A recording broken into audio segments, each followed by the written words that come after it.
Service morning sir, जैसे कि हमने लास्ट क्लास के अंदर पढ़ा था कि इन्वेस्टमेंट करने का जो पावर होता है ना, नॉर्मली जो पावर होता है इन्वेस्टमेंट करने का वो होता है डायरेक्टर्स का। इन्वेस्टमेंट कौन कौन सी होती है?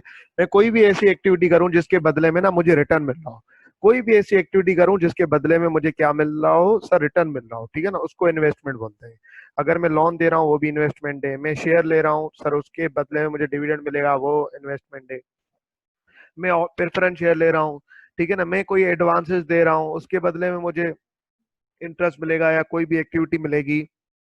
तो सर आवाज सही आ रही है ना सबको? तो सर अब उस पे क्या मिलेगा कि अब ना इन सब चीजों पे ना मुझे क्या मिलेगा सर, इंटरेस्ट मिलेगा, ठीक है ना, या रिटर्न मिलेगा। जिस चीज पे भी रिटर्न मिले उसको ना इन्वेस्टमेंट बोलते हैं। अब सीन ये है कि डायरेक्टर्स के पास पावर होता है, ये लास्ट क्लास में बात हो चुकी थी, आज की बात इससे कनेक्टेड है जब ये रिवाइज कर रहा हूँ। जब डायरेक्टर्स के पास ये पावर होता है कि वो इन्वेस्टमेंट के डिसीजन ले, लेकिन जब भी कंपनी की अगर कोई एसोसिएटेड कंपनी होगी, तो सर जब भी कंपनी की अगर कोई एसोसिएटेड कंपनी होगी और अगर कंपनी उसके अंदर इन्वेस्टमेंट करना चाह रही है, डायरेक्टर्स उसके अंदर एसोसिएटेड कंपनी में इन्वेस्टमेंट करना चाह रहे हैं, शेयर्स लेना चाह रहे हैं, preference share, ordinary share, debenture, या सर उनको एडवांस देना चाह रहे हैं, या सर उनको लोन देना चाह रहे हैं, तो सर ये इन्वेस्टमेंट कहलाएगी, इन्वेस्टमेंट इन एसोसिएटेड कंपनी। तो जब भी इन्वेस्टमेंट इन एसोसिएटेड कंपनी की जाएगी तो लॉ कहता है कि आपने स्पेशल रेजोल्यूशन पास करवाना पड़ेगा। स्पेशल रेजोल्यूशन पास करवा के आप मेंबर से अप्रूवल लेके फिर इन्वेस्टमेंट इन एसोसिएट कंपनी कर सकते हो। अगर जब तक मेंबर स्पेशल रेजोल्यूशन पास नहीं करेंगे आप नहीं कर सकते। अब बात यह है कि जब मैं इन्वेस्टमेंट एसोसिएट कंपनी करता हूं तो उसके लिए ना कुछ कंडीशंस होती हैं। कंडीशंस क्या होती है? देखिए, जब भी आप इन्वेस्टमेंट एसोसिएट कंपनी करोगे तो हमेशा जो भी इन्वेस्टमेंट करने के टर्म्स होंगे ना, कि भाई हम लेट सपोज हम उनको लोन दे रहे हैं या शेयर्स के फॉर्म में इन्वेस्टमेंट कर रहे हैं, ठीक है ना, तो सर हम उनको ना सब कुछ बताएंगे। जैसे लोन की बात कर लेते हैं, एग्जांपल रख लेते हैं हम। तो जब मैं लोन की कोई भी बात करूंगा ना, कि भाई मैं उनको बताऊंगा, अपने मेंबर्स को स्पेशल रेजोल्यूशन में लिखूंगा, नोटिस ऑफ द मीटिंग में लिखूंगा कि यार हम ना इनको 10 लाख रुपए का लोन देने चाह रहे हैं, भाई इसकी क्वार्टरली पेमेंट होगी या मंथली पेमेंट होगी या ईयरली पेमेंट होगी, कितनी कितनी इंस्टॉलमेंट में पेमेंट होगी, इस पे हम कितना परसेंट इंटरेस्ट अर्न करेंगे, हम ना उनको ये सारी बातें बताएंगे और कितने टाइम पीरियड में वो हमें वापस कर लेंगे, और इसके बदले में हमने कौन सी उन पे कंडीशन लगाई है, हमने क्या मोर्गेज करवाया है, हमने क्या चार्ज करवाया है, हमने क्या प्लेज करवाया है, ये सारी बातें हम स्पेशल रेजोल्यूशन में बता के हम पास करेंगे। सर अगर कभी जिंदगी में जैसे मेंबर ने फिलहाल अप्रूव कर लिया, स्पेशल रेजोल्यूशन पास हो गया, 2 साल हो गए, उसके बाद 2 साल होने के बाद हम कभी चेंज करना चाहते हैं अपने टर्म्स एंड कंडीशन में, जैसे मैंने अपनी एसोसिएट कंपनी को 10 लाख का लोन दिया, अब 10 लाख पे पहले मैं उनसे मंथली इंस्टॉलमेंट ले रहा था, अब उनके पास जो मेरी एसोसिएटेड कंपनी है उनके कैश फ्लो में कोई मसला हो गया, उनका कारोबार नहीं चल रहा, कोरोना वगैरह आ गया, ऐसा कुछ हो गया, तो अब वो चाह रहे हैं कि हम यार आपको ना 3-3 महीनों में पेमेंट दें, मंथली हम नहीं दे पाएंगे। अब ये क्या हो रहा है, टर्म्स चेंज हो रहे हैं। जब भी ऐसी कोई टर्म्स वगैरह चेंज होगी, जब भी इन्वेस्टमेंट की एग्रीमेंट की नेचर चेंज होगी, वो आप क्या करेंगे, हमेशा शेयर होल्डर से पूछेंगे, उनसे स्पेशल रेजोल्यूशन के थ्रू अप्रूवल लेंगे, फिर आप चेंज करेंगे। जब तक शेयर होल्डर अप्रूवल नहीं देगा स्पेशल रेजोल्यूशन के थ्रू एनी चेंज, पहली बात तो जब भी इन्वेस्टमेंट करूंगा स्पेशल रेजोल्यूशन पास करवा के मैं अप्रूव करूंगा, लेकिन इन्वेस्टमेंट अप्रूव हो गई उसके बाद आगे अगर आप कोई मजीद चेंज करना चाहते हो, नहीं करना चाहते तो खैर है, लेकिन अगर करना चाहते हो, जिंदगी में कभी भी चेंज आता है, जैसे कोरोना का एग्जांपल दिया कि यार 3 महीने में ना हमने क्या किया, 3 महीने में जैसे मेरी ये इन्वेस्टमेंट है, लेट सपोज लोन के अलावा मैंने ना कोई घर रेंट पे दे दिया है, घर रेंट पे दे दिया है उनको, कोई प्रॉपर्टी ना रेंट पे दे दी है अपनी एसोसिएट कंपनी को, तो ये भी एक इन्वेस्टमेंट है, क्योंकि उसके बदले में मुझे रेंट मिलेगा, रेंटल्स मिलेंगे।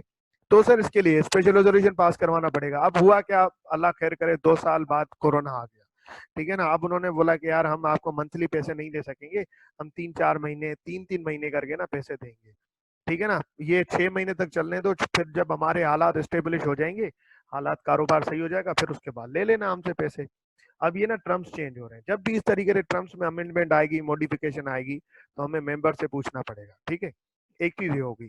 चले सर, अब तो ये तो हर किसी इन्वेस्टमेंट के लिए होगा, लेकिन जब लॉ ने कहा जब अगर आप लोन दे रहे हो, जब अपनी नॉर्मली रियल लाइफ में जो इन्वेस्टमेंट एसोसिएटेड कंपनी होती है ना, वो नॉर्मली या तो शेयर के फॉर्म में होती है या तो लोन के फॉर्म में। लोन के फॉर्म में ना ज्यादातर होती है।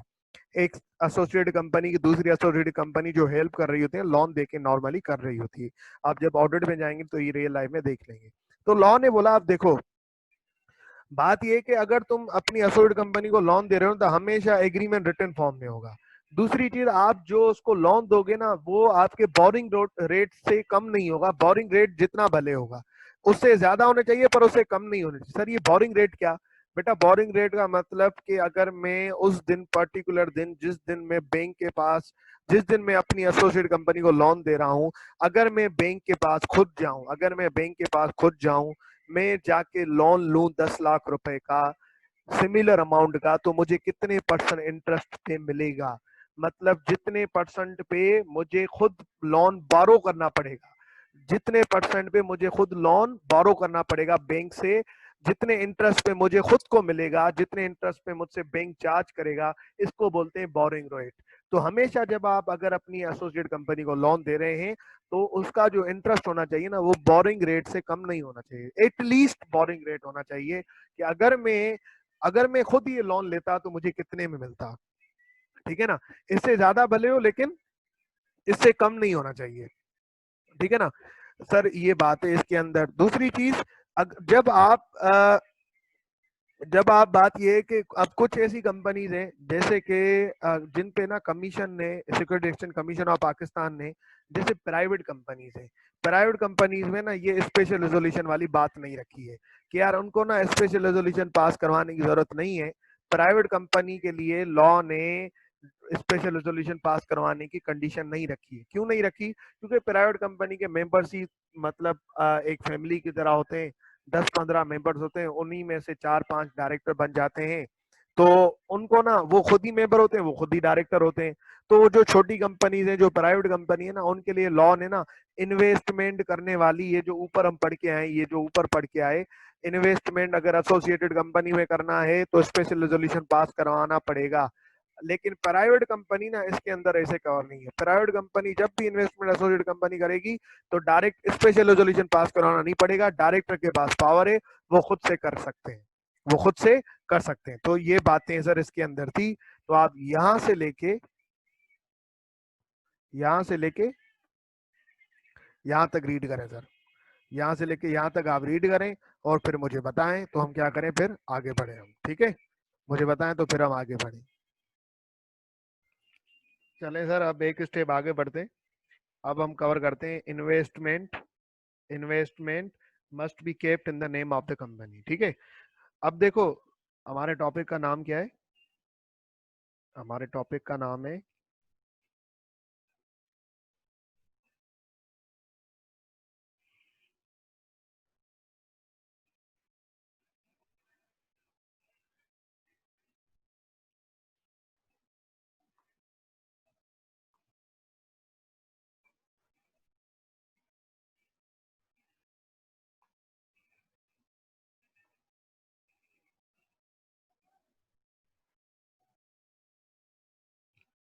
सर, मेरे टॉपिक का नाम है कि हमेशा में इन्वेस्टमेंट जो है ना, कंपनी जब भी इन्वेस्टमेंट करेगी कहीं भी, तो अपने नाम पे रखेगी। कभी भी इन्वेस्टमेंट, सर ये क्या बात हो गई, आपने क्या कहा? देखो, अगर मैं कोई भी इन्वेस्टमेंट कर रहा हूँ, मैं किसी भी कंपनी से शेयर ले रहा हूँ, ठीक है ना, मैंने किसी भी कंपनी से शेयर लिए, मैंने किसी को भी लोन दिया, मैंने कोई भी चीज परचेज की, तो हमेशा किसके नाम पे होगी सर? कंपनी के नाम पे होगी, कंपनी के अपने नाम पे होगी। ठीक है ना? तो लॉ ने बोला कोई भी ऐसी इन्वेस्टमेंट नहीं होनी चाहिए, कोई भी ऐसी इन्वेस्टमेंट नहीं होनी चाहिए जो कि तुम किसी और के नाम पे रखो। हमेशा हमेशा सारी इन्वेस्टमेंट किसके नाम पे होनी चाहिए? अपने कंपनी के खुद के नाम पे होनी चाहिए। जैसे अगर मैं, मेरी कंपनी का नाम है सर ए लिमिटेड, और अगर मैं बायको पाकिस्तान के शेयर ले रहा हूँ, तो ये शेयर किसके नाम पे होंगे सर? कंपनी के खुद के नाम पे होंगे। लेकिन सर ये लॉ ने कहा कि सारी इन्वेस्टमेंट आपने अपने खुद के नाम पे रखनी है। लेकिन सर फिर लॉ ने ना तीन बातों में इजाजत दी, तीन बातों में ना इजाजत दी कि यार इन केसेस में ना इन्वेस्टमेंट कंपनी की होगी, लेकिन वो किसी और के नाम रख सकता है। इन्वेस्टमेंट होगी कंपनी की, लेकिन इन केसेस में हम 3 केसेस में हमने इनको इजाजत दी है, होगी कंपनी की लेकिन किसी और के नाम पे रख सकता है। जैसे कि सर ए लिमिटेड की 50% शेयर होल्डिंग है, 50% को छोड़े सर, आप यहाँ पे लिखें 50% है ना, सेकंड एग्जांपल फिर सही से कवर नहीं हो। जैसे कि ए लिमिटेड की 25% शेयर होल्डिंग है, किसके अंदर सर, बायको पाकिस्तान के अंदर। ठीक है, बायको पाकिस्तान के अंदर इनकी कितनी परसेंट शेयर होल्डिंग है सर, 50%, 25%। अब ए लिमिटेड चाह रही है कि हम अपना बोर्ड ऑफ डायरेक्टर अपॉइंट करें बायको पाकिस्तान के अंदर। क्या चाह रही है, हम अपना बोर्ड ऑफ डायरेक्टर, हम अपना डायरेक्टर नॉमिनेट करें, डायरेक्टर हम अपना नॉमिनेट करें, अपॉइंट करें। नॉमिनेट करना मतलब इलेक्शन होगी ना डायरेक्टर के लिए, तो हर कोई कंटेस्ट करता है, हर कोई नॉमिनेशन करता है कि यार मैं डायरेक्टर बनना चाह रहा हूँ, इलेक्शन में खड़ा होता है, फिर जिसको सबसे ज्यादा वोट मिलते हैं वो डायरेक्टर बन जाते हैं। ये पहले भी बात बता चुका हूँ मैं आपको। ए लिमिटेड ने अपना डायरेक्टर नॉमिनेट करवाया बायको पाकिस्तान के अंदर। ठीक है, अब ये नॉमिनेशन कैसे करेगी, ए लिमिटेड खुद तो डायरेक्टर बन नहीं सकती। ए तो सर खुद तो डायरेक्टर बन नहीं सकती, क्यों नहीं बन सकती खुद डायरेक्टर, क्योंकि सर ए तो आर्टिफिशियल पर्सन है। तो ए को नॉमिनेट करने के लिए किसको करना पड़ेगा सर, एक रिप्रेजेंटेटिव को अपॉइंट करना पड़ेगा, रिप्रेजेंटेटिव को अपॉइंट करना पड़ेगा, जो कि कंपनी को क्या करेगा, जो कि कंपनी को रिप्रेजेंट करेगा as a director, as a director. पर एक बार बताओ, लॉ की रिक्वायरमेंट क्या है, क्या रिक्वायरमेंट है, अब ये बंदा डायरेक्टर बनेगा, लेट सपोज इसका नाम है शफी, ठीक है ना। अब ये शफी साहब ना रिप्रेजेंट करेंगे ए लिमिटेड को, ठीक है, रिप्रेजेंट करेंगे ए लिमिटेड को। अब ये ए लिमिटेड को रिप्रेजेंट तो करेंगे, लेकिन मुझे ये बात बताओ कि ए लिमिटेड को ये रिप्रेजेंट करेंगे, ठीक है, लेकिन लॉ की रिक्वायरमेंट क्या है, director must be A member of the company. तो क्या इस बंदे, ये क्या खुद बंदा मेंबर है, नहीं सर, ये बंदा खुद मेंबर नहीं है, लेकिन जिसको ये रिप्रेजेंट कर रहा है वो मेंबर है। तो अब होगा क्या, इस, तो मतलब ये बंदा तो क्वालिफाई नहीं हुआ, बायको पाकिस्तान का डायरेक्टर होने के लिए क्वालिफाई तो नहीं हुआ, क्योंकि director must be A member of the company, और मेंबर बनता है शेयर लेके। तो सर ये शफी जो भाई साहब जो हैं, ये अब डायरेक्टर बनेंगे कैसे, ए लिमिटेड को रिप्रेजेंट करने के लिए। तो इन दैट सिनेरियो अब ए लिमिटेड चाह रहा है कि ये शफी भाई हमें रिप्रेजेंट करें। तो ए लिमिटेड क्या कर सकता है, इस 25% में से 1% या 2% या 3% अपने शेयर्स ट्रांसफर करेगा, अपने शेयर ट्रांसफर करेगा, किसके नाम पे, शफी के नाम पे। शेयर वो होंगे किसके सर, ए लिमिटेड के शेयर होंगे, लेकिन ट्रांसफर किसके करेगा, नाम किसके होंगे सर, नाम शफी के होंगे। ऑनर कौन होगा, ए लिमिटेड, सर नाम किसके होंगे, शफी के। ये क्यों किया गया sir, just for the purpose के ए लिमिटेड का बंदा उसको रिप्रेजेंट कर सके एज अ डायरेक्टर।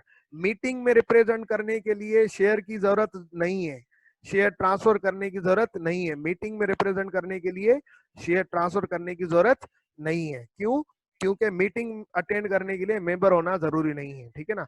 लेकिन सर क्यों, क्योंकि लॉ ने कहा है कि अगर कंपनी खुद नहीं आ सकती तो वो अपने रिप्रेजेंटेटिव रख दे, और उस रिप्रेजेंटेटिव का मेंबर होना जरूरी नहीं है, वो आके मीटिंग अटेंड कर सकता है। लेकिन अगर कोई कंपनी अपने बंदे को डायरेक्टर में नॉमिनेट करना चाहती है, तो वो जो नॉमिनी होगा, बंदा जो नॉमिनी एज अ डायरेक्टर होगा सर, अगली कंपनी का जिसमें कंपनी ने इन्वेस्टमेंट की है, तो सर उसको उसको क्या करना पड़ेगा, उसको क्वालिफाई होने के लिए कंपनी अपने अगर कुछ शेयर ट्रांसफर करना चाहे तो कर सकती है। तो फिर नाम इसके होंगे, फिर हो जाएगा वो qualify to act as a director, ठीक है ना। और सर इस तरीके से, और इन्वेस्टमेंट होगी किसकी, कंपनी की। तो इस तरीके से कंपनी इन दैट सिनेरियो अपनी अपनी इन्वेस्टमेंट शफी के नाम पे रख सकती है, ठीक है। अब ये तो केस 1 हो गया। दूसरा केस सर, अब देखो, लेट सपोज ए लिमिटेड ने की सब्सिडरी है, ए लिमिटेड की सब्सिडरी है सी लिमिटेड, ए लिमिटेड की सब्सिडरी है C limited. It means A limited is the holding company, C limited is the subsidiary company, ठीक है। इसको आप पेरेंट कंपनी भी बोल सकते हो, इसको आप पेरेंट कंपनी भी बोल सकते हो, इसको आप होल्डिंग कंपनी भी बोल सकते हो, आपकी मर्जी, कुछ भी बोलो, बस बोलो, इसको आप हमेशा सब्सिडी कंपनी बोलोगे, ठीक है।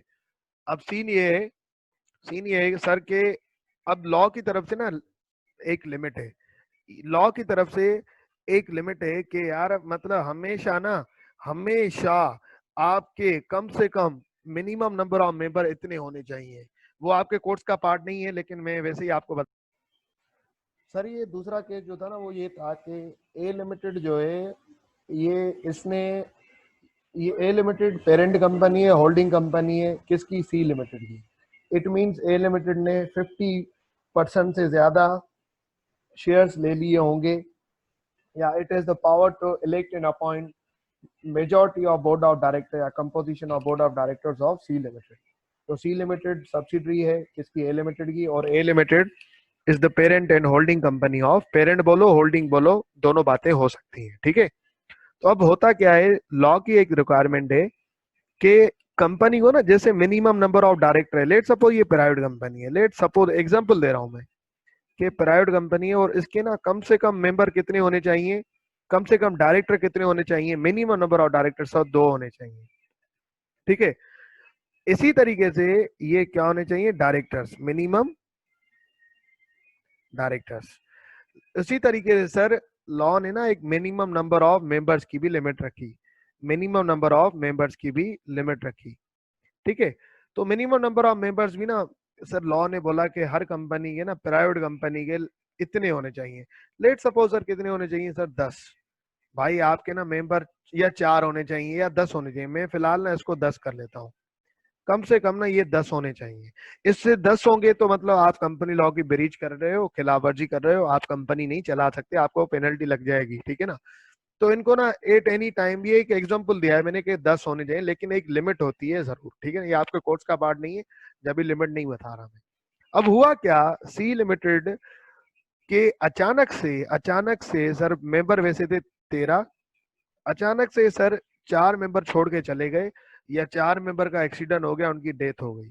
तो अब बचे कितने, 9। अब बचे कितने, 9। अब तो मतलब ये तो मिनिमम नंबर ऑफ मेंबर से बिलो हो गए, तो इनको तो कम से कम 10 चाहिए ही चाहिए सरवाइव करने के लिए। तो इन दैट सिनेरियो ये जो होल्डिंग कंपनी है, ये मिनिमम अपनी, ये जो होल्डिंग कंपनी है अपनी सब्सिडरी कंपनी की उसको बचाने के लिए सर जो मिनिमम नंबर ऑफ मेंबर्स की जो रिक्वायरमेंट है, मिनिमम नंबर ऑफ मेंबर्स की जो रिक्वायरमेंट है, उसको पूरा करने के लिए अपने कुछ शेयर सर किसी और बंदे के नाम कर सकती है, ट्रांसफर कर सकती है, जैसे कि मेंबर की गिनती पूरी हो जाए, मेंबर की काउंटिंग पूरी हो जाए। लेट सपोज ए लिमिटेड ने ट्रांसफर कर दिए असलम के नाम पे, असलम एक बंदा था, उसके नाम पे ट्रांसफर कर दिए, अब ये मेंबर असलम इस 9 में इंक्लूड हो गया और टोटल मेंबर 10 हो गए, तो मतलब ये काउंटिंग पूरी हो गई। अब नाम किसके है, जो शेयर्स है नाम किसके हैं सर, असलम के, लेकिन ऑनर कौन है सर, ए लिमिटेड। डिविडेंड किसको मिलेगा, ए लिमिटेड को, लेकिन नाम किसके हैं, असलम। ये किस पर्पज ले किया क्या सर, अपनी सब्सिडरी की मिनिमम नंबर ऑफ मेंबर्स की काउंटिंग बचाने के लिए। ये सिर्फ और सिर्फ सब्सिडी के केस में होगा और किसी केस में नहीं होगा। सर आखिरी केस समझा दूं मैं आप लोगों को, ठीक है ना, दोबारा बता दूंगा सर, आखिरी केस में आपको समझा दूं। कभी कभी कंपनी क्या करती है, अगर किसी भी कंपनी का शेयर लेती है, तो वो सीडीसी के नाम पे रखवा लेती है। कभी कभी कंपनी अगर इन्वेस्टमेंट करती है in the form of shares, कभी कभी कंपनी इन्वेस्टमेंट करती है किसी भी कंपनी में in the form of shares, तो वो क्या करती है, सीडीसी के नाम पे, सेंट्रल डिपॉजिटरी ऑफ कंपनी के नाम पे रखवा देती है, ठीक है ना। तो सर ये रखवाना जरूरी है बेटा, रखवाओ ना रखवाओ तुम्हारे ऊपर है, पर कभी कभी कंपनी रखवा रहती है एज ए सिक्योरिटी पर्पस, ठीक है ना। तो अगर कोई company let suppose A limited ने इन्वेस्टमेंट की, ए लिमिटेड ने शेल पाकिस्तान के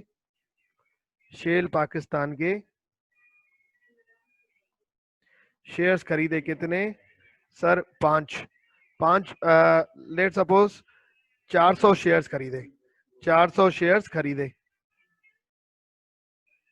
अब 400 शेयर में से इन्होंने ये 400 शेयर किसके हैं? ए लिमिटेड के। इन्होंने 100 शेयर सीटीसी के नाम पे रखवा दिए, सीटीसी के नाम पे ट्रांसफर करवा दिए। अब इनका ऑनर कौन है? ए लिमिटेड। नाम किसके पे है? सीटीसी। डिविडेंड किसको मिलेगा? ए लिमिटेड को। तो जब भी आप सीटीसी पे नाम पे ट्रांसफर करवाना चाहो ना, तो आप करवा सकते हो। तो इन 3 केसेस में कंपनी अपने शेयर्स किसी और के नाम पे ट्रांसफर करा सकती है, बाकी किसी और के नाम पे हमेशा इन्वेस्टमेंट अपने नाम पे रहेगी। सिर्फ इन 3 केसेस में। सबको रिपीट कर दूं। पहला केस, ए लिमिटेड ने बाइको पाकिस्तान में इन्वेस्टमेंट की, लेट सपोज 10%, 15%, 25% या 30%।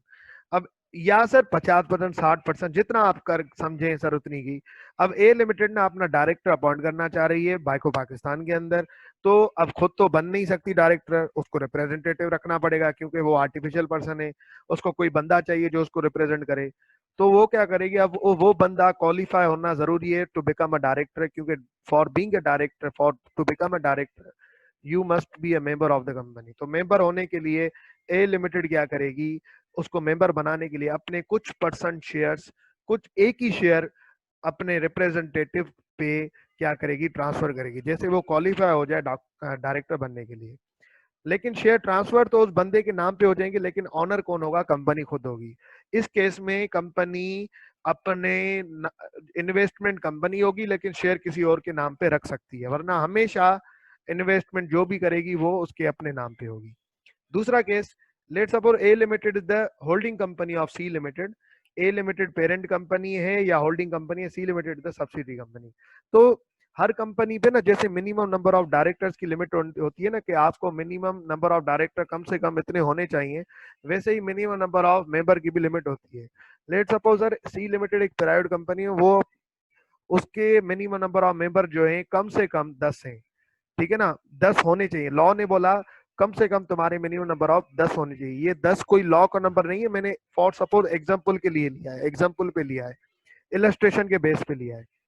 लेट सपोज के 13 मेंबर थे टोटल, 4 का एक्सीडेंट हो गया, चारों बेचारों की डेथ हो गई। अब 9 मेंबर हो गए। कितने मेंबर हो गए? 9। तो मतलब ये एक से शॉर्ट हो गए, एक से क्या हो गए? शॉर्ट हो गए। तो इन डेट सिनेरियो ए लिमिटेड क्या कर सकती है? अपने कुछ परसेंट, 1% या 1 शेयर या 2 शेयर या जितने दिल करे वो ट्रांसफर कर सकती है किसी और बंदे के नाम पे। जैसे कि ये जो 10 वाली काउंटिंग है ना, जैसे ये जो मेंबर वाली, मेंबर बनने की काउंटिंग है ना, मिनिमम नंबर और मेंबर वाली, ये पूरी हो सके, ये कंप्लायंस हो सके, ये लॉ की बात पूरी हो सके, तो सर वो एक बंदों पे 2 बंदे, लेट सपोज यहाँ पे ना ये 5 बंदों की डेथ हो जाती और 8 बंदे होते, 8 बंदे होते, तो कितने बंदों पे ट्रांसफर कर दी कंपनी शेयर? सर 2 बंदों पे कर दी।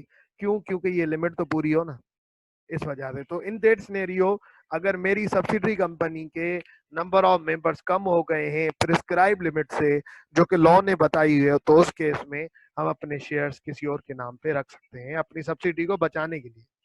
तीसरी चीज क्या थी? कंपनी कभी भी किसी और कंपनी में इन्वेस्टमेंट करे, और investment in the form of shares हो, डिपेंचर्स हो, प्रेफरेंस शेयर हो, ऑर्डिनरी शेयर हो, तो उस केस में, या बॉन्ड हो, तो उस केस में अगर हम सीडीसी के नाम पे रखवाना चाहें, इन्वेस्टमेंट का मालिक मैं होऊंगा, इन्वेस्टमेंट की डिविडेंड मैं लूंगा, लेकिन अगर मैं सीडीसी के नाम पे रखवाना चाहूँ तो रखवा सकता हूँ। इन 3 केसेस में मैं रखवा सकता हूँ, अदरवाइज नहीं रखवा सकता। दूसरी चीज जो खास अहम चीज है, अब देखो कंपनी इन 3 केसेस में ना इन्वेस्टमेंट किसी और के नाम पे रखवा सकती है। तो लॉ ने बोला कि कंपनी कंपनी तुम्हें क्या करना पड़ेगा? इन्वेस्टमेंट रजिस्टर मेंटेन करना पड़ेगा, इन्वेस्टमेंट रजिस्टर, जिसके अंदर तुम, इन्वेस्टमेंट रजिस्टर के अंदर जिसके अंदर तुम लिखोगे तुम्हारी वो सारी इन्वेस्टमेंट जो किसी और के नाम पे, तुम्हारी इन्वेस्टमेंट तुम्हारी होगी लेकिन नाम किसी और पे होगी। तो सारी इन्वेस्टमेंट के टर्म्स, इन्वेस्टमेंट की नेचर, सर किसके नाम पे है, जिसके नाम पे उस बंदे का नाम, उसका एनआईसी नंबर, कौन सी तारीख पे तुमने उसको दी थी, ये सारी बातें वो सब तुम इसके अंदर लिखोगे। इस तरीके से तुम लिखोगे जैसे कि कोई भी बंदा पढ़े, जब भी कोई भी बंदा पढ़े तो उसको पता चल सके, वो इजीली ट्रेस कर सके कि ये इन्वेस्टमेंट किसके नाम पे है।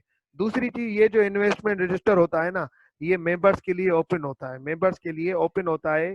कम से कम कितने आवर्स के लिए ओपन होना चाहिए। लॉ ने कहा कंपनी को कि 3 रजिस्टर होते हैं ना, एक मेंबर रजिस्टर, एक मेंबर रजिस्टर। अभी तक मैं आप लोगों को 3 रजिस्टर के नाम पढ़वा चुका हूँ। एक मेंबर रजिस्टर, सर दूसरा कौन सा, सर दूसरा अल्लाह आपका भला करे, minutes, meeting minutes register, sir minutes register. Sir तीसरा कौन सा अभी हमने पढ़ा, sir investment register.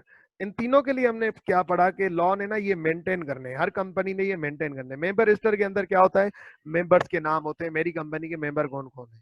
Minutes, meeting minutes register के अंदर क्या होता है, हर मीटिंग के मिनट्स पड़े होते हैं, जितनी भी मीटिंग हमने की है ना, जितनी भी 4 साल पहले, 5 साल पहले, 3 साल पहले, 2 साल पहले, अभी करंटली उसके मिनट्स पड़े होते हैं। वैसे ही इन्वेस्टमेंट रजिस्टर, जितनी भी हमने इन्वेस्टमेंट, किसी इन्वेस्टमेंट मेरी होती है लेकिन किसी और के नाम पे रखी हुई है, जैसे पिछले ऊपर 3 एक्सेप्शन पड़ी, तो जिसके नाम पे रखी हुई है ना, उन सब का नाम आ रहा होगा, उन सब की nature of investment, terms of investment, जिसके नाम पे रखी है उसके घर की एड्रेस क्या है, उसका एनआईसी नंबर क्या है, उसका मोबाइल नंबर क्या है, वो सारी चीजें, जिससे वो बंदा इजीली ट्रेस हो सके।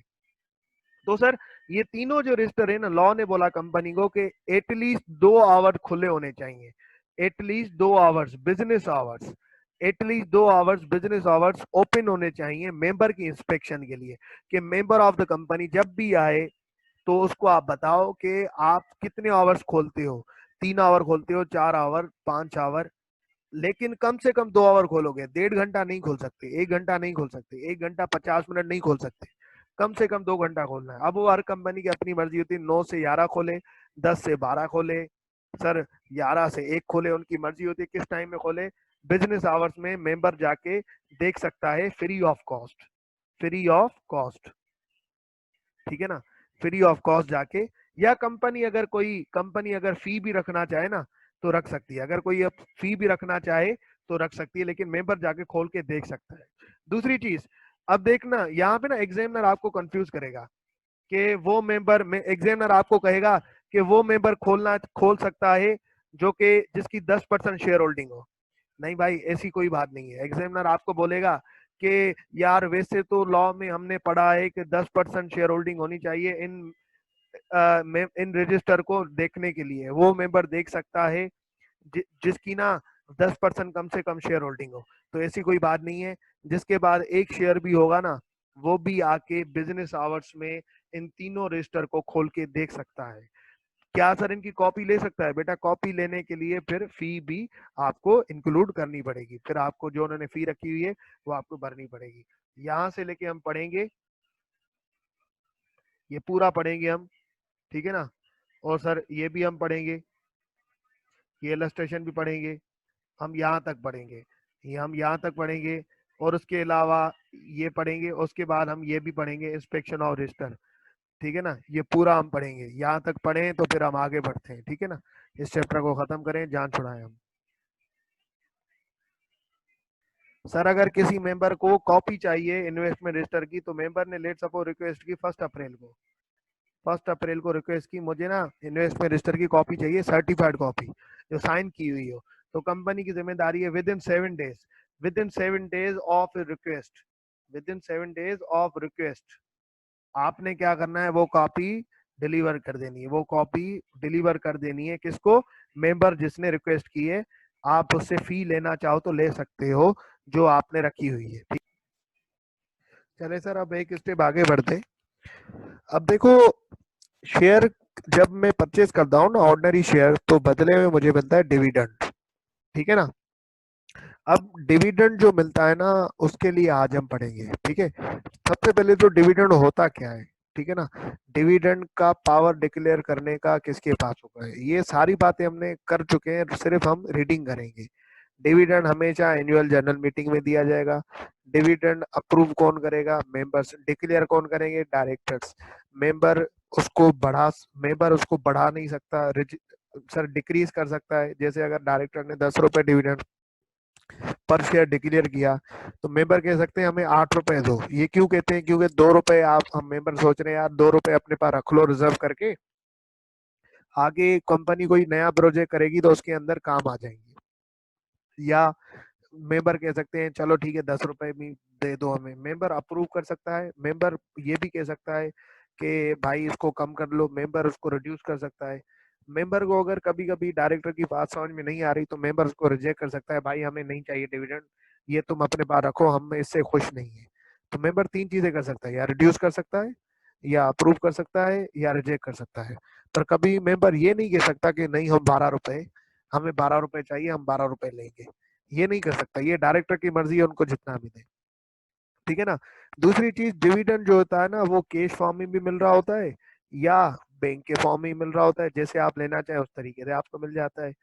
सर आ जाए, और डिस्ट्रीब्यूटेबल प्रॉफिट एक वर्ड होता है कि टैक्स, जैसे कंपनी का पीएनएल बनता है ना, प्रॉफिट एंड लॉस अकाउंट, पहले सेल हो गया, सेल के बाद कॉस्ट ऑफ गुड्स और लेस हो गया, फिर ग्रॉस प्रॉफिट बचा, फिर एक्सपेंस लेस हुए, अब ये मिल गया प्रॉफिट ऑफ बिफोर टैक्स, फिर टैक्स कट गई, जैसे आजकल टैक्स का रेट चल रहा है 29%, 29% ऑफ प्रॉफिट कट गया, उसके बाद जो बचा प्रॉफिट आफ्टर टैक्स।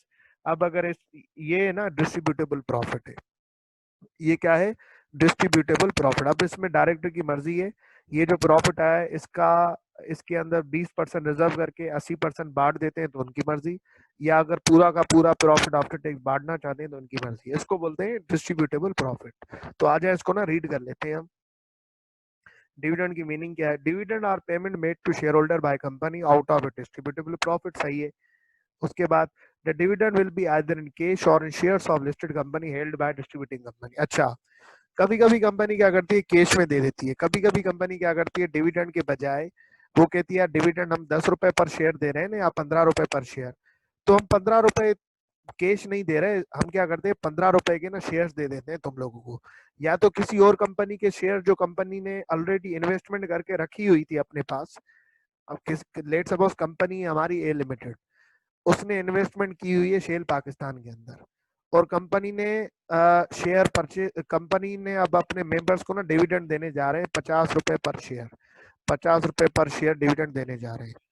तो उन्होंने सोचा या तो हमसे कैश फॉर्म में ले लो, या तो हमने, या तो हमारे अपने शेयर ले लो, या हमने जिस कंपनी के अंदर इन्वेस्टमेंट किए ना या वो ले लो। अब कंपनी के ना तीन तरीके हैं, जिस तरीके से कंपनी खुद देना चाहे, मेंबर को नहीं बोलेगी कि तुम, ऑप्शन नहीं देगी कि ये तुम तीन फॉर्म ले लो, मेंबर को कभी नहीं बोलेगी, कंपनी की मर्जी है या तो खुद कैश में दे दे, या तो अपने शेयर दे दे मजीद 50 रुपए के जितने शेयर आए, जैसे अगर 10 रुपए का शेयर है तो 50 रुपए के 5 शेयर आ गए, या जैसे शेल पाकिस्तान का जिस कंपनी के अंदर इन्वेस्टमेंट की है, जैसे शेल पाकिस्तान के अंदर इन्वेस्टमेंट की है, अगर उसका शेयर 50 रुपए में आ जाता है तो वो दे दिया।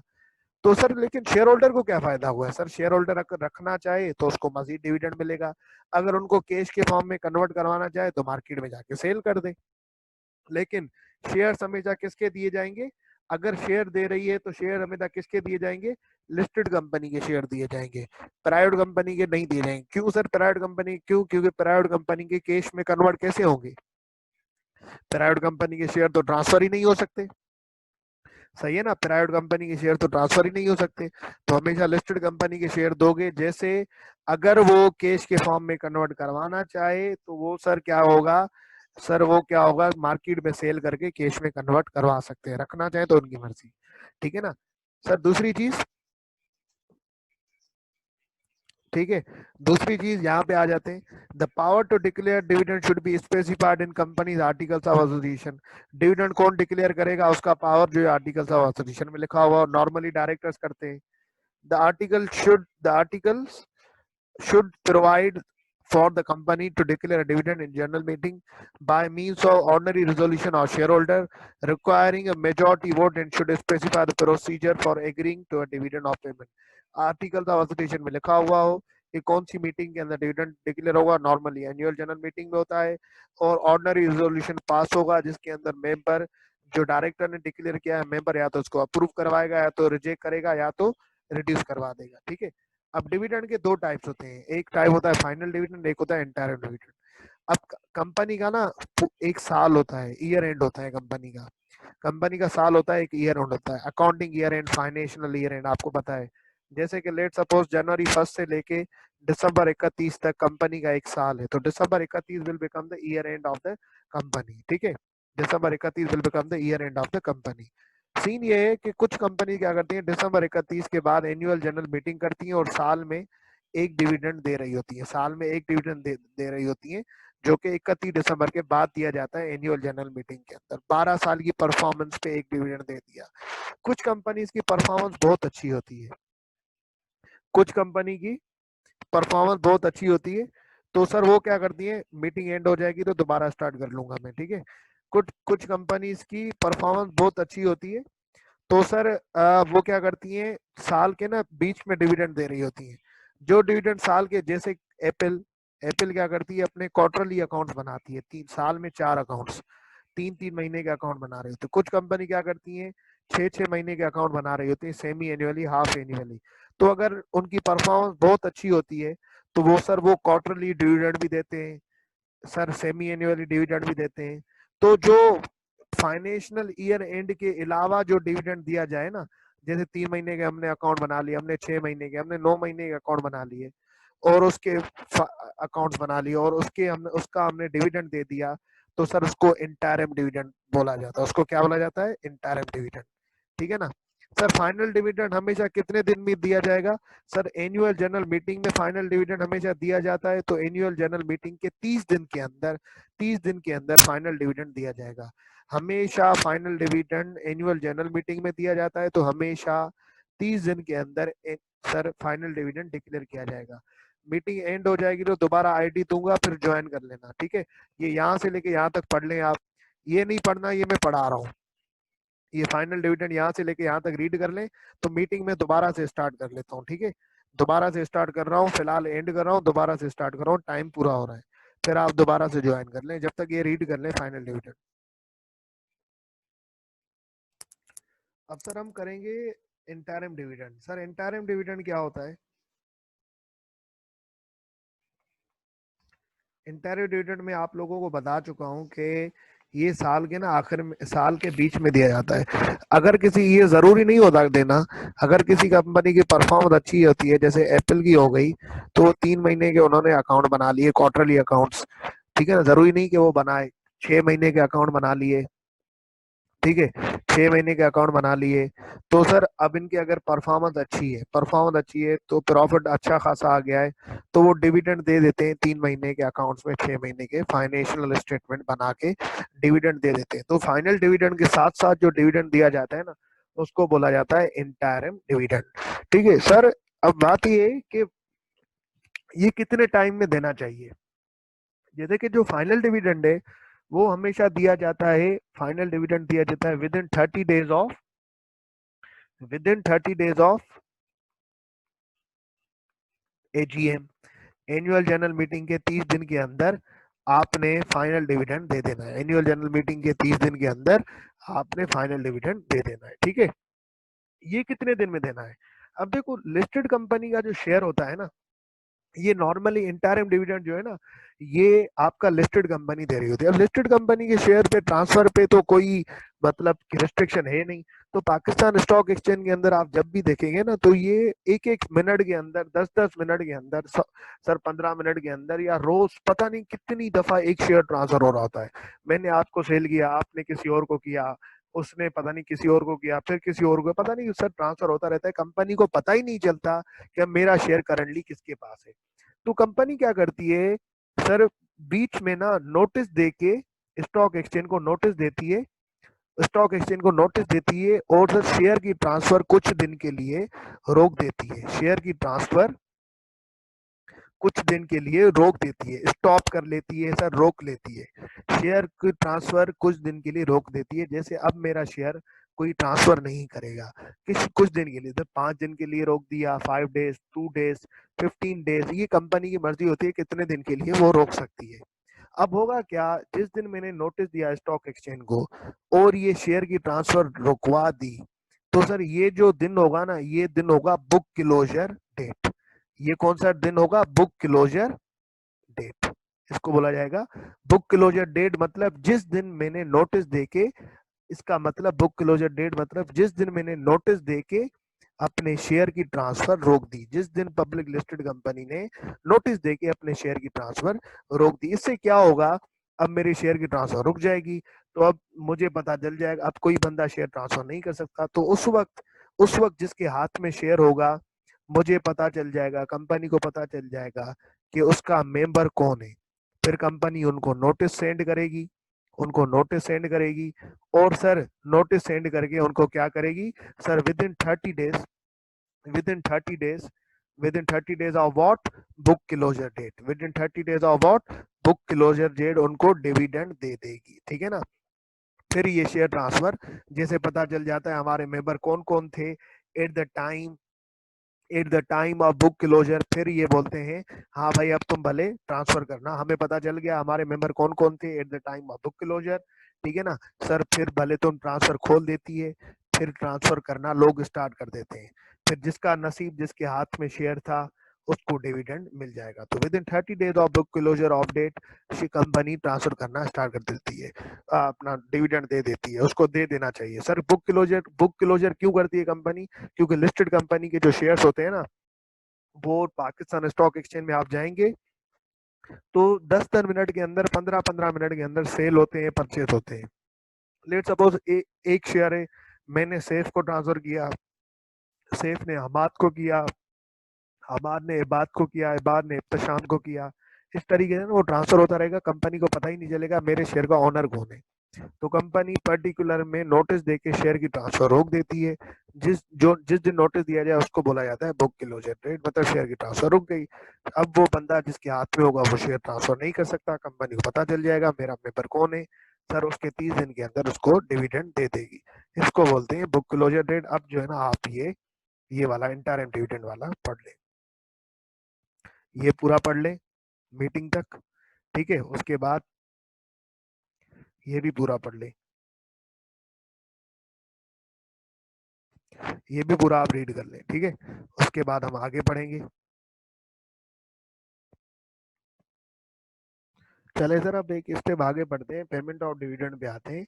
लॉ ने बोला कि डिविडेंड जो दिया जाएगा ना, या तो वो चेक के फॉर्म में दिया जाएगा, या तो सर ऑनलाइन अकाउंट के अंदर ट्रांसफर किया जाएगा, डिपॉजिट करवाया जाएगा। चेक बोलो या डिमांड ड्राफ्ट बोलो, वारंट जो होता है ना वो ये होता है इस तरीके से कि जो ना बैंक स्टेटमेंट के थ्रू से ट्रेस हो रहा हो। कंपनी चेक दे देती है मेंबर को, मेंबर क्या करता है वो बैंक में जाके जमा करवा सकता है, या डिमांड ड्राफ्ट दे दिया वो बैंक में जाके जमा करवा सकता है, या इलेक्ट्रॉनिक मोड मतलब ऑनलाइन ट्रांसफर हो गया। ठीक है ना सर। ये ऑनलाइन ट्रांसफर कैसे होगा, वो उसको शेयर होल्डर खुद बताता है मुझे चेक चाहिए या मुझे जो है ना ऑनलाइन ट्रांसफर करवा लो, ये मेरा बैंक अकाउंट है, या ये जो कैश है ना मेरे जाके बैंक में जमा करवा दो। तो ये हिसाब किताब होता है। डिमांड ड्राफ्ट जो होते हैं, डिविडेंड वारंट भी सर क्रॉस चेक होता है। सर ये चेक जो होगा क्रॉस चेक होगा, वारंट भी क्रॉस चेक होगा। क्रॉस चेक पता है ना क्या होता है? क्रॉस चेक ये होता है जब आप क्या करते हो, चेक जमा करवाते हो बैंक के पास, तो बैंक आपको बदले में कैश नहीं देगा, आपके पैसे जो होंगे ना वो आपके अकाउंट में आएंगे। सही है ना। क्रॉस चेक ये होता है कि अकाउंट से अकाउंट में ट्रांसफर होते हैं। जो क्रॉस चेक नहीं होता, आप चेक जमा करवाते हो बदले में कैश मिलता है, हाथ में कैश नहीं मिलेगा। कैश आपके कहाँ पे आ जाएगा, अकाउंट में आ जाएगा। तो कंपनी को हमेशा सर कैसे देना होता है, सर हमेशा चेक में दे रहे हैं या वारंट में दे रहे हैं तो क्रॉस होना चाहिए। इलेक्ट्रॉनिक मोड में दे रहे हो तो मतलब ऑनलाइन ट्रांसफर हो जाएगा अकाउंट में। वो अकाउंट नंबर कहाँ से मिलेगा, शेयर होल्डर खुद ही बता देता है eight the time of creating it's account. ठीक है सर। लेट सपोज अगर डिविडेंड डिक्लेयर हो गया, अब ना कंपनी अप्रूव भी हो गया। जी सर। तो मैं ये कह रहा था, अब जो कंपनी है ना वो क्या करना चाह रही है, वो यहाँ, सर यहाँ पे थे हम। लेट सपोज कंपनी ने डिविडेंड डिक्लेयर कर दिया, एजीएम में अप्रूव भी हो गया। अब जो कंपनी है ना उस वो फेल हो गई डिविडेंड देने में, उस वो फेल हो गई डिविडेंड देने में, डिविडेंड की पेमेंट नहीं कर सकी विद इन टाइम पीरियड। जैसे क्या टाइम पीरियड था, 30 दिन फ्रॉम बुक क्लोजर डेट, 30 दिन फ्रॉम एनुअल जनरल मीटिंग। वो कंपनी जो है वो फेल हो गई डिविडेंड देने में। अब तो मुझे ये बताओ कि अगर डिविडेंड देने में वो फेल हो गई तो फिर कंपनी पे नुकसान क्या होगा? सर उसका जो चीफ एग्जीक्यूटिव है ना, उसको मैक्सिमम अप टू ज्यादा से ज्यादा 5 मिलियन की पेनल्टी लग सकती है। दूसरी चीज, उसको ज्यादा से ज्यादा मतलब 2 साल तक जेल जा सकता है। 2 साल से ज्यादा नहीं जा सकता, मैक्सिमम 2 साल जा सकता है। फिर 1 साल जाए, 5 मिनट जाए, 1 दिन जाए, 2 दिन जाए, 6 महीने जाए, 1.5 साल जाए, उसकी जितने टाइम पीरियड में लॉ उसको आईसीसीपी सेंड करे, उसको सजा दे। ज्यादा उसको पेनल्टी भी मैक्सिमम कितनी लगेगी, 5 मिलियन की। ठीक है, और जेल भी जा सकता है कितने टाइम के लिए, 2 साल के लिए। ठीक है ना। दूसरी चीज सर, वो इनएलिजिबल हो जाएगा 5 साल के लिए किसी भी कंपनी का डायरेक्टर होने के लिए या चीफ एग्जीक्यूटिव होने के लिए। 5 साल तक ना वो डायरेक्टर हो सकता है, ना चीफ एग्जीक्यूटिव हो सकता है। अगर उसने विद इन टाइम पीरियड अगर उसने विद इन टाइम पीरियड क्या किया सर, डिविडेंड की पेमेंट नहीं करवाई, डिविडेंड की पेमेंट नहीं करवाई, तो उसका कंपनी का चीफ एग्जीक्यूटिव जो है, सीईओ, चीफ एग्जीक्यूटिव ऑफिसर, उस पे 5 मिलियन की, 50 लाख की पेनल्टी लग सकती है। 50 लाख मैक्सिमम। अब कंपनी की, एसीसीपी की मर्जी है, security exchange commission of Pakistan की, वो 2 लाख की लगाए, 20 लाख की लगाए, 30 लाख की लगाए, लेकिन 50 लाख से ऊपर नहीं लगा सकती। उसी तरीके से जो सजा भी मिलेगी, जो जेल जाएगा, वो मैक्सिमम 2 साल के लिए जा सकता है। यहाँ से लेके सर यहाँ तक रीड कर लें, यहाँ से लेके यहाँ तक रीड कर लें, उसके बाद आगे बढ़े हम, आखिरी टॉपिक करें।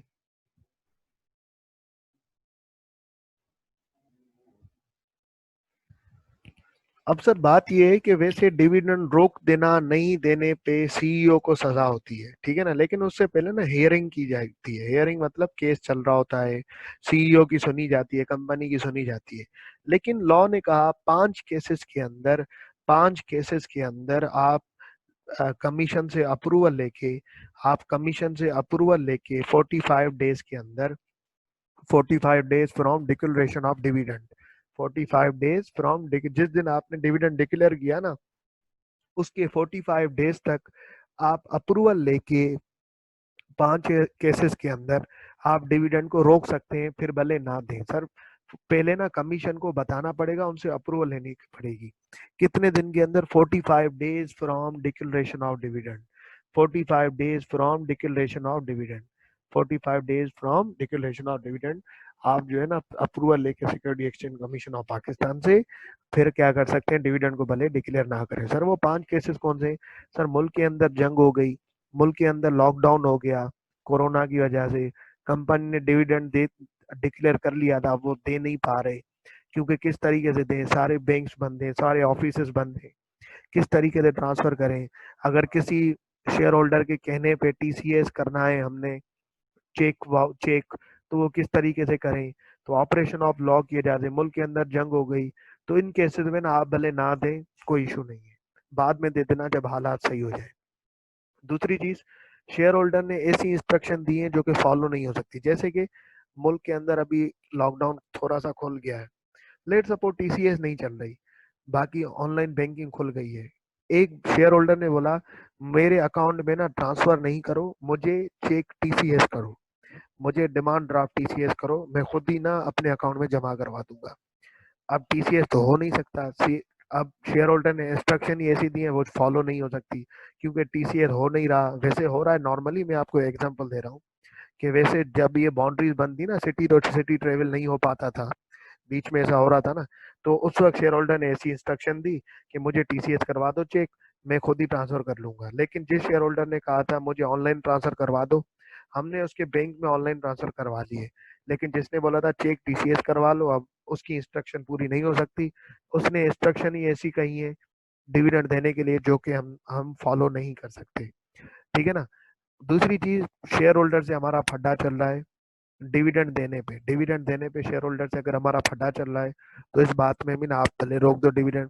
दूसरी चीज, शेयर होल्डर ने क्या किया था, आपसे गुड्स खरीदे थे क्रेडिट में, और आपको पैसे नहीं दिए थे, तो अगर कोई पैसे आपने शेयर होल्डर से रिसीव करने हैं, मतलब शेयर होल्डर आपका डेटर है, तो डिविडेंड के पैसों में से जो डिविडेंड आपने उसको देना है, आप उसमें से सेट ऑफ करना चाह रहे हैं। सेट ऑफ पता है ना वर्ड? जब मैं जब आपको मैंने पैसे देने होंगे 10 रुपए, और आपने मुझे देने होंगे 20 रुपए, तो सर अब नेट मुझे आपको कितने देने पड़ेंगे, 10 रुपए, तो इसको बोला जाता है सेट ऑफ। इसको क्या बोला जाता है, सेट ऑफ।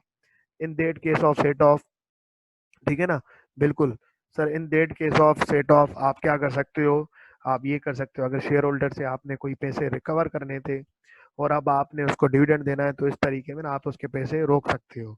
आप सेट ऑफ कर सकते हो। दूसरी चीज सर, डिविडेंड ना देना या पोस्टिंग ना करना, वो कोई भी केस हो सकता है अगर कंपनी के पार्ट में कोई गलती ना हो। इन द नॉन पेमेंट और डिविडेंड और नॉन पोस्टिंग ऑफ वारंट और not due any default on part of the company. इसके अंदर लॉ ने सारी बातें कवर कर ली। हो सकता है ऐसे कोई सरकमटेंसेस हो सकते हैं जिसकी वजह से कंपनी पे कोई उसका नुकसान ना हो, उसका कोई पार्ट पे गलती ना हो, तो फिर कंपनी के सीईओ को सजा नहीं दी जाएगी। ठीक है ना सर, अब ये रीड कर लेंगे। ठीक है सर, तो ये हमने चैप्टर हमारा खत्म हो गया। अगली क्लास के अंदर हम ऑडिट वाला चैप्टर करेंगे इंशाल्लाह, फिर आगे बढ़ेंगे। ठीक है सर, अल्लाह हाफिज।